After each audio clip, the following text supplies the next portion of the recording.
Alors, dans cette vidéo, je vous propose de voir ensemble l'extension Lifesaver ou encore l'outil Lifesaver.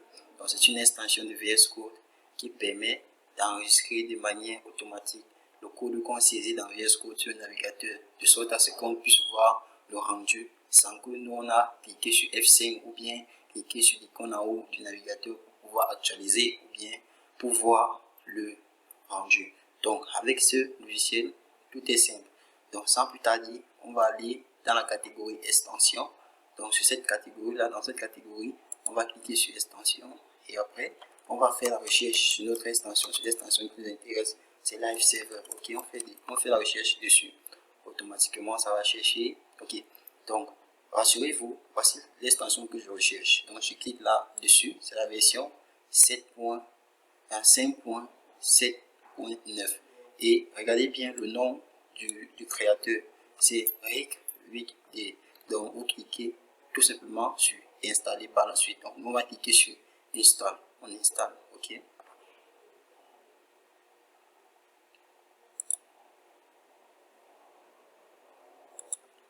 ok, l'installation s'est bien déroulée. Donc ce qu'on va faire, on va donc faire la mise en pratique de cette extension. Ok, on revient sur notre explorateur, sur notre explorer également, encore en anglais. Ce qu'on va faire, on peut fermer cette icône. On vient là sur notre fichier HTML, on peut saisir le texte, on écrit H1.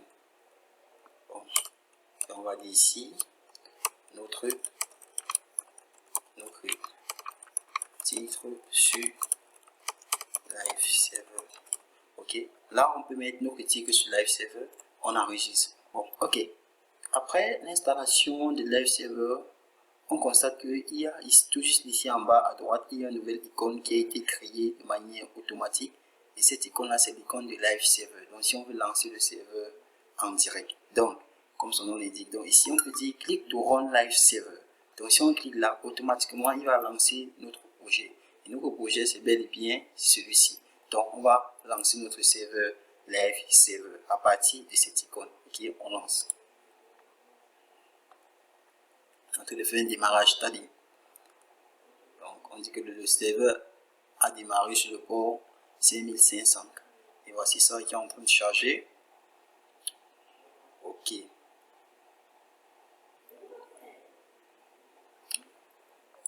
D'accord, c'est super. Nous on constate que nous sommes dans un serveur local.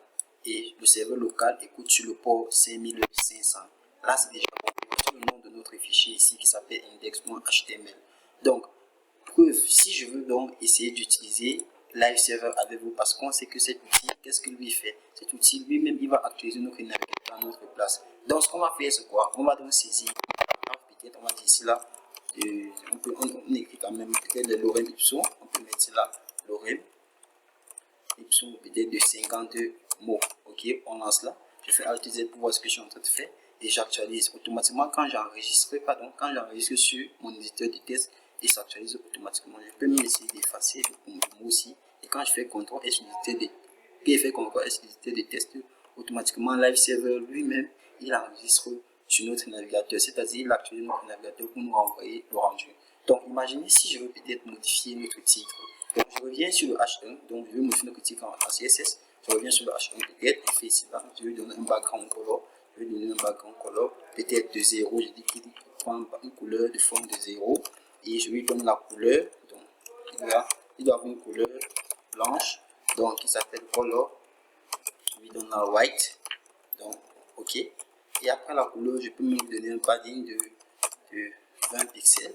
Et après le padding, je peux lui donner une bordure. Donc à mon test, je lui donne une bordure de 2 pixels, pourquoi pas 2 pixels, 2 pixels et 2 pixels solides. Je donne la couleur bleue. Et après ça, je peux même lui donner quoi? Je peux même, bon, je peux juste enregistrer. Et quand je vais enregistrer, vous allez voir ce qui va se passer. Donc, je fais juste CTRL S sur l'éditeur et automatiquement, il sera utilisé sur le navigateur. Je lance là, hop, vous voyez ce qui se passe. Automatiquement, il s'est enregistré sur le navigateur à notre place. Juste que pour enregistrer ça, bon, on peut lui donner même un margin sur les côtés. Bon, on donne un margin de 10 pixels. Bon, il fait encore CTRL S. Lui-même, il s'enregistre seul. Ok, c'est un peu le rôle de cet outil, donc de l'outil Lifesaver. Lui, ce qu'il va faire, c'est il va juste actualiser notre navigateur à notre place de manière automatique. Donc c'est un serveur en direct et c'est un serveur local. Vous voyez, voici son port. Si j'ai fini d'utiliser Live Server et que je ne veux plus l'utiliser, donc je veux arrêter mon projet, je viens tout simplement encore sur l'icône où j'ai démarré Live Server et j'arrête. Ici c'est click to close Live Server parce qu'il a détecté que le serveur est ouvert sur le port 5500. Donc là, j'ai cliqué là pour arrêter le serveur.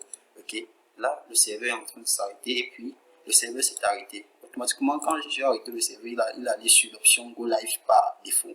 Ok, si je reviens peut-être sur mon navigateur qui interprétait le code, je viens là, si j'actualise, vous allez voir, ça va faire des recherches, finalement, il va nous renvoyer. Donc, voyons voir ça, on va charger, ok, on dit la connexion a échoué, parce qu'en gros, il n'a pas détecté la machine qui est censée démarrer notre projet. Il a vu que le port n'était plus ouvert, que le port était en fait fermé. Donc, du coup, on a dit que la connexion a échoué. Donc, c'est un peu comme ça que Live Server fonctionne. Et si on aimerait ouvrir sur notre serveur, il suffit juste de lancer, ainsi de suite, ainsi de suite. Sur ce, j'espère que ce tutoriel vous aura plu. Si c'est le cas, n'hésitez pas à liker, à vous abonner et à commenter. Surtout, à partager la vidéo, je vous en prie. Sur ce, ciao.